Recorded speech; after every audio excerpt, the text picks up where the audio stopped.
నమస్తే. భారతదేశం నుంచి విడిపోయి అంటే ఒకప్పుడు అఖండ భారత్లో అంతర్భాగంగా ఉండి తర్వాత విడిపోయి ఇస్లామిక్ కంట్రీస్గా మారిన రెండు దేశాల పరిస్థితి ఎట్లా ఉంది? ఒక దేశం భారతీయ మూలాలు మరవకుండా ఎంతగా అన్నింటా ఎట్లా అభివృద్ధి చెందుతుంది, పురోగతి సాధిస్తుంది. ఒక దేశం పూర్తిగా భారత్ను శత్రు దేశంగా భావిస్తూ ఎట్లా నాశనం అయిపోయింది, సర్వనాశనం అయిపోయింది. ఈ వీడియోలో మాట్లాడుకునే ప్రయత్నం అనమాట, చెప్పే ప్రయత్నం అనమాట. ఇండోనేషియా ఈ దేశం నుంచి విడివడిపోయి ఎప్పుడో మెజారిటీ ప్రజలు మతం మారినా తమ భారతీయ మూలాలను మరవకుండా రామాయణ మహాభారతాలను ఇప్పటికీ అనుసరిస్తూ తమవిగా అనుకుంటూ రోజువారీ కార్యక్రమాల్లో, రోజువారీ దినచర్యలో, అధికారిక లాంఛనాల్లో కూడా వాటికి సముచిత స్థానం కల్పిస్తున్నారు.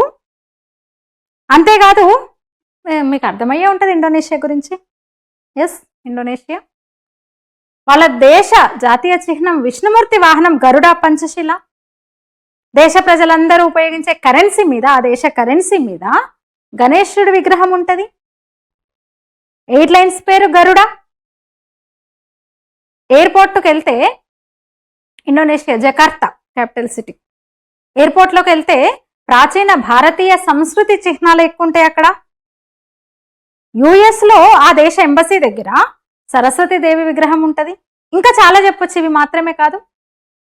అంటే ఆ దేశ ప్రజలు తమ ఉనికిని, తమ మూలాన్ని, తమ ప్రాచీన సంస్కృతిని గౌరవించుకుంటున్నారు. ఇంకా అలా ఆ దేశము ఎంత అభివృద్ధి చెందుతూ వస్తుంది, ప్రశాంతంగా ఉంది అన్నిటికీ మించి. మరొక దేశం జస్ట్ 75 ఏళ్ళైంది వేరుబడి, భారత్తో విడిబడి, పాకిస్తాన్, దుష్ట పాకిస్తాన్. మీరు వేరు మేం వేరు అన్నట్టుగా ఉంటూ వస్తుంది అప్పటి నుంచి. మీతో కలిసి మేము ఉండలేమని, ప్రత్యేక దేశం కావాలని ఒక మతం వాళ్ళు ఒక భయంకరమైన రక్తపాతం ద్వారా ఆ దేశాన్ని సాధించుకుని కొత్త దేశం ఏర్పాటు చేసుకుని రోజుకు నాటి నుంచి కూడా రోజుకు తమ భారత్ మూలాల వేళ్లను తెగనరుక్కుంటూ ఆ ప్రాచీన సంస్కృతితో, మూలాలతో పూర్తిగా తెగదెంపులు చేసుకుంటూ తమ సంస్కృతి పట్ల, మూలాల పట్ల ప్రజల్లో విపరీతమైన ఏహ్య భావం, ద్వేషభావం పెంచి అసలు ఇక ఆ కాలంతోనే తమకు ఏ విధంగా సంబంధం లేదని, ఈ నేలకి, ఈ భూమికి ఏ విధమైన సంబంధం లేదని అరబ్బుల, తురుష్కుల సంస్కృతిని తమ జీవన విధానంలాగా పూర్తిగా మార్చేసుకున్నాయి. ఆ దేశ పరిస్థితి ఇప్పుడు మనం చూస్తున్నాం. ఇక దేశ ప్రజలకు తమ ప్రాచీన సంస్కృతి మీద సరైన అవగాహన లేకనో లేదా దాన్ని విలువ తెలియకనో తమ సంస్కృతిని నిర్లక్ష్యం చేసిన మెసొపొటేమియా, అసలు ప్రాచీన నాగరికతలు మనం చదువుకున్నాం కదా. మెసొపొటేమియా నాగరికత, గ్రీకు నాగరికత, ఈజిప్ట్ నాగరికత, ఇవన్నీ మనం చదువుకున్నాం. అలాంటి మెసొపొటేమియా, గ్రీకు, ఈజిప్షియన్, జొరాస్ట్రియన్ ఇలాంటి సంస్కృతులన్నీ పూర్తిగా నాశనం అయిపోయినాయి. ఎందుకంటే వాళ్ళ సంస్కృతి విలువ వాళ్ళకు తెలియకని చెప్పొచ్చు.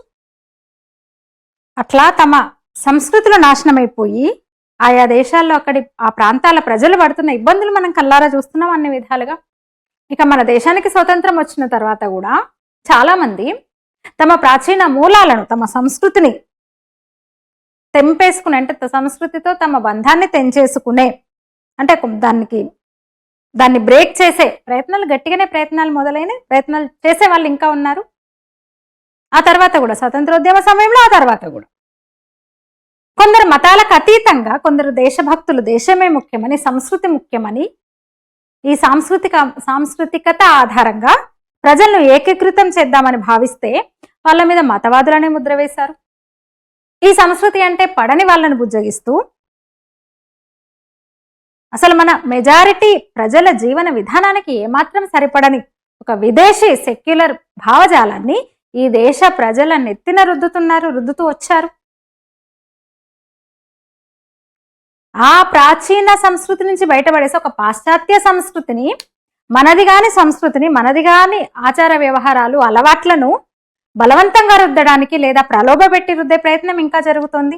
అంటే మన అతి ప్రాచీన సంస్కృతి నుంచి, మన మూలాల నుంచి తెగ్గోసే ప్రయత్నం జరుగుతుంది ఇంకా. అంటే అవి ప్రభుత్వ పరంగా చూసినా, చరిత్ర వక్రీకరణ ద్వారా చూసినా, అబ్రహామిక్ మత మార్పిళ్ళు చూస్తున్నాం మనం, కన్వర్జెన్స్ అలాంటి వాటి ద్వారా కూడా ప్రోత్సహిస్తున్నారు. మైనారిటీ వర్గాలు మాత్రమే వాళ్ళ విశ్వాసాలను సంస్కృతిని ప్రచారం చేసుకునే విధంగా వాళ్ళని ప్రోత్సహిస్తూ వచ్చాయి కొన్ని పార్టీలు, ప్రభుత్వాలు. అయితే మన దేశంలో కూడా స్వతంత్రం వచ్చిన తర్వాత కూడా మెజారిటీ అంటే కొందరు ప్రజలు మన ప్రాచీన మూలాలను, ప్రాచీన సంస్కృతిని తెంపేసుకునే ప్రయత్నాలు జరుగుతున్నాయి. స్వాతంత్రోద్యమంలో ఆ తర్వాత కూడా కొందరు మతాలకు అతీతంగా కొందరు దేశభక్తులు బయటకు వచ్చి జాతే ముఖ్యము, సంస్కృతే ముఖ్యము, భారత జాతి, భారత సంస్కృతి, ధర్మము ఇవే ముఖ్యమని ఈ సాంస్కృతికత ఆధారంగా ప్రజలను ఏకీకృతం చేద్దామని చూస్తే వాళ్ళను మతవాదులుగా వాళ్ళ మీద ముద్ర వేశారు. ఆ సంస్థలను మతతత్వ సంస్థలు, మతతత్వ శక్తులను ముద్ర వేశారు. అంటే ఈ సంస్కృతి అంటే పడని వాళ్ళని ఉద్యోగిస్తూ మరికొన్ని గ్రూపులు మొదలైనవి. అంటే ఇక్కడి మెజారిటీ ప్రజల జీవన విధానానికి ఏమాత్రం సరిపడని విదేశీ సెక్యులర్ భావజాలాలను ఈ దేశ ప్రజల నెత్తిన రుద్దుతూ దానికి వాళ్ళని అలవాటు చేసే ప్రయత్నాలు ఎక్కువ జరిగినాయి. ముఖ్యంగా రాజకీయ పార్టీల ద్వారా, కొన్ని వ్యవస్థల ద్వారా. అంటే అతి ప్రాచీన సంస్కృతి నుంచి, మనదైన సంస్కృతి నుంచి దూరం చేసే ప్రయత్నాలు ఇంకా జరుగుతున్నాయి. ప్రభుత్వ పరంగా చూస్తే, చరిత్ర వక్రీకరణ ద్వారా చూస్తే, అబ్రహామిక్ మత మార్పిల కన్వర్జెన్స్ మనం చూస్తున్నాం. అలాంటి కన్వర్జెన్స్ ని ప్రోత్సహిస్తూ మైనారిటీలకు మాత్రమే వాళ్ళ విశ్వాసాలను, సంస్కృతిని ప్రచారం చేసుకునే హక్కు, అధికారం ఉందన్నట్టుగా వ్యవహరిస్తూ కొన్ని పార్టీలో నాయకులు వాళ్ళ ప్రార్థనా స్థలాల అంటే ఇతర విద్య, వ్యక్తిగత చట్టాల విషయంలో కూడా పూర్తి స్వేచ్ఛనిచ్చి, వాళ్ళకు మాత్రమే ప్రత్యేక హక్కులు, పూర్తి స్వేచ్ఛనిచ్చి, మెజారిటీ ప్రజల విషయాలకు వచ్చేసరికి తమ సంస్కృతిని పరిరక్షించుకునే వ్యక్తిగత చట్టాలను, దేవాలయాలను, విద్యా వ్యవస్థల్ని తమ గుప్పిట్లో పెట్టుకొని, అంటే అసలైన ఇక్కడి మూల సంస్కృతిని నాశనం చేయడానికి కొన్ని పార్టీల ప్రభుత్వాలే పూనుకున్నాయి.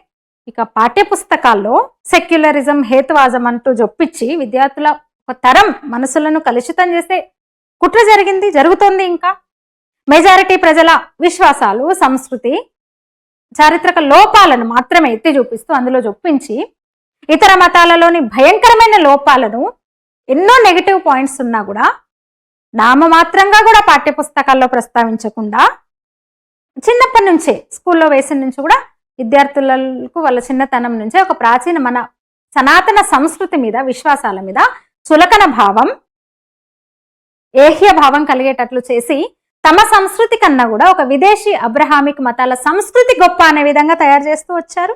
దీనివల్ల జరిగింది ఏంటి?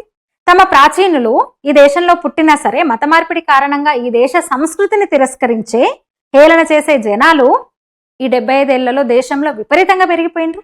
అంతేకాదు వామపక్ష భావజాలం ఉన్న టీచర్లు, లెక్చరర్స్, ప్రొఫెసర్స్, ముఖ్యంగా విద్యా వ్యవస్థలో, అన్ని వ్యవస్థల్లో కూడా స్కూల్ నుంచి యూనివర్సిటీ వరకు కూడా విద్యా సంస్థల్లో పాతుకుని పోయినారు వామపక్ష భావజాలం ఉన్న వాళ్ళు, లెఫ్టిస్టులు. వాళ్ళందరూ కూడా విద్యార్థుల ఆలోచన విధానాన్ని ప్రభావితం చేశారు. సిలబస్ ఎట్లాగో అట్లాగే ఉంది, పాఠ్యపుస్తకాలు అట్లాగే తగలబడినాయి. దీంతో పాటు విదేశీ సెక్యులర్ పాఠ్యపుస్తకాలు చదివిన మెజారిటీ మతానికి చెందిన విద్యార్థులు, యువత పూర్తిగా తమ సొంత సంస్కృతిని, ఆచార వ్యవహారాలను, పండుగలను, నమ్మకాలను, ఆఖరుకు దేవుళ్లను కూడా ద్వేషించడం మొదలైంది, హేళన చేయడం మొదలైంది. దాన్నే ఒక ఉదారవాద లక్షణంగా భావించడం మొదలైంది. సరే, దీనివల్ల భవిష్యత్తులో జరిగేది ఏంటి? అబ్రహామిక్ మతాల వాళ్ళు తమకు ఏ విధంగానూ సంబంధం లేని విదేశీ సంస్కృతులను తమదిగా అనుకొని వాటిని ప్రేమిస్తూ ఆరాధిస్తూ అవసరమైన చోట తమ మత మార్పిళ్లకు ఇదే సంస్కృతిని ఉపయోగించుకుంటున్నాయి.